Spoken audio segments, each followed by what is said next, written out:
Hey guys, and welcome back to episode 97 of the Sim Racing Show. And this week is massive for the sim racing hardware world because Super GT is no longer an ambassador for Simagic. And when one of the biggest creators in the sim racing switches brands, people do start paying attention to it. We'll break down what's happened in a couple of seconds. And Gran Turismo 7 has dropped its latest update as the game, believe this or not, hits its 4-year mark. Does it make you feel old? Fanatec has tied up sim racing YouTubers. iRacing's new season has now landed with some interesting additions. Forza Horizon 6 has revealed a feature that might actually appeal to sim racers, and we've got updates from Ultimate and RaceRoom as well. So there's a lot going on this week. Let's get into it. So this week we're kicking off with the Super GT move because he has just announced that the Simagic ambassadorship is over and he's heading to a different brand. So he's been with Simagic for about a year and he has made a point of saying it's all ending on good terms, by the way.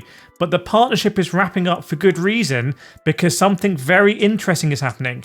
He's going back to Fanatec, and that matters because Super GT isn't just, a random creator. He is one of the biggest sim racing channels on YouTube.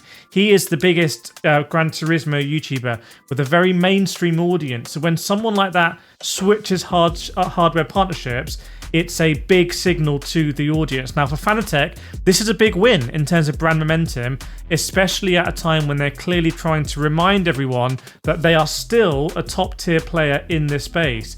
And what about for the rest of us? It means that we're probably about to see a lot more Fanatec hardware back on one of the biggest stages in sim racing YouTube, and I wouldn't be surprised if this ties into bigger plans and new product pushes and long-term creator programs. Now this also ties in with a massive thing Fanatec are doing with Jimmy Broadbent and Misha Charoudin with a Nordschleife NLS entry with Porsche.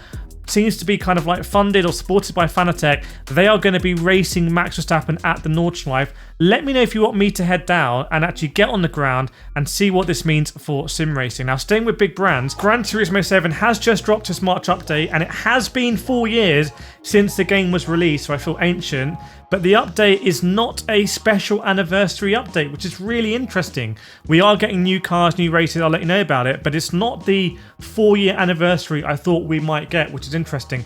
Has the war in the Middle East and Iran and everything, and the fact Gran Turismo has had to cancel the GT World Series, has that affected any plans here? It could well have done. So the cars we're getting: Mazda RX7 Type R, Chevrolet Camaro 69 Race Mod, which is quite interesting, and then a Renault Captur S Edition from 2021, like an SUV. It makes no sense for crossover, whatever it is.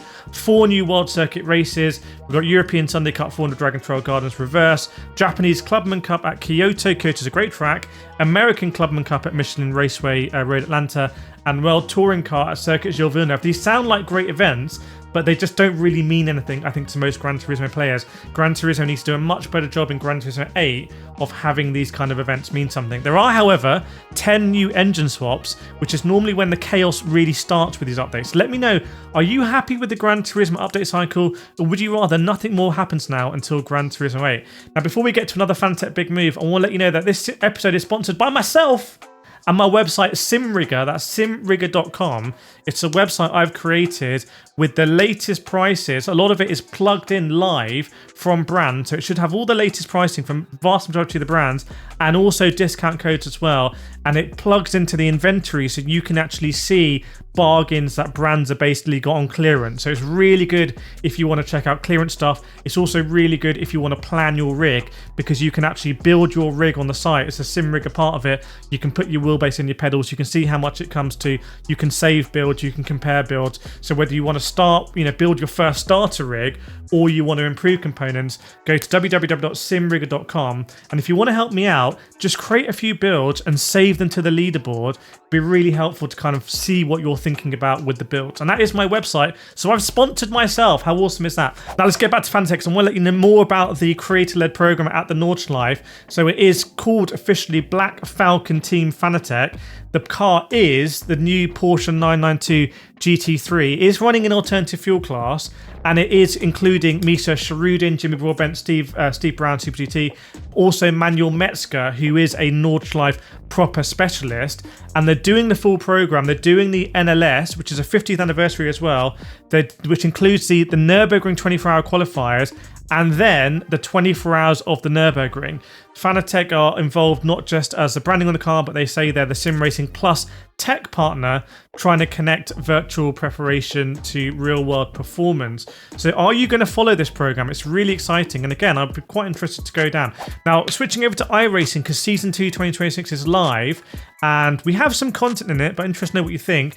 We've got the Ram added into the Craftsman Truck series lineup, and we've got the Audi RS3 LMS Gen 2 TCR.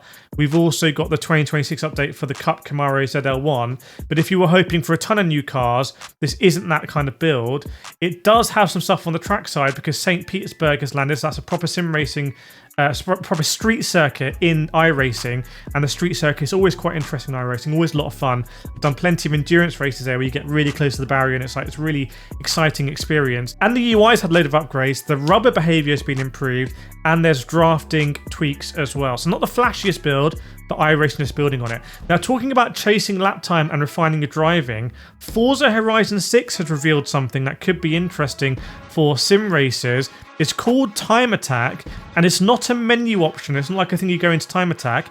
The way they're doing it sounds super simple. You drive up to one of these proper circuits in the open world, you roll onto the track, and you're immediately hot lapping. Do a emoji like that, you know that emoji, if that sounds interesting to you. So the loop is basically, you set a time, you beat your own sectors, and you earn credits and XP while you do it. They're also adding a live delta, so you can instantly see where you're up or down, and they've even got a time attack circuit on Legend Island later in the game, so it looks like it's a proper pillar of the game, not a throwaway side mode. Also, drag meets are set to return, which includes synchronized lights, and there's been 3 drag steps that we've seen so far in Forza Horizon 6, and there's lots more gameplay coming. Remember, that released on PC and Xbox on 19th of May, and it's going to come to PS5 later. It's a big game, Forza Horizon 6, and with time attack, it's going to have something for us more sim racers, I would say. Now, staying on the topic of big racing games expanding to new audiences, Le Mans Ultimate has been given a big console update, and this is one that, well, I've been telling you the story about this for a long time. People thought Le Mans Ultimate was going to come out in console, I think in like 25, people were thinking, and then 26, but now it's going to be later than that. So for 2025, by the way, Motorsport Games have reported $11 million in revenue. That's really important because that shows that LMU is doing enough business on PC to fund the console development without having to like maybe even go to a massive publisher and compromise on their vision, Project Motor Racing.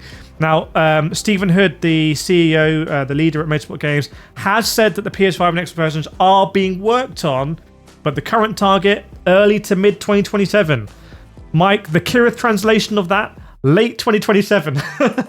If they say early to mid, it's late 2027. So still a while to go. Is that going to be a next-gen game? Which is going to be quite interesting. I think LMU has a really good thing going on PC. They don't want to rock the boat too much there. They say they've been developing things. I've been speaking with them on Ultimate developers at events and things like that. I'm having chats with them. The console is important for them. Everyone understands console's important, but seeing what happened with Rensport and Project Motor Racing, they don't want to make a mess of it. Now, RaceRoom. I know so many people are really interested about RaceRoom. They've been teasing the next update, and there's some really interesting stuff in there. The Alpine GT4, and it looks like Spa is getting a refresh as well, which is great because we all spend so much time at Spa, right?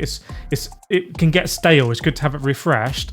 And there's also looks to be maybe an electric Mini from NextGen Cup that runs as a support series for DTM, which is quite interesting because I think electric racing gets a bad rep, but that NextGen Cup actually looks to be quite exciting. So that'll be interesting. There is going to be a grid talk vlog from RaceRoom on March the 18th.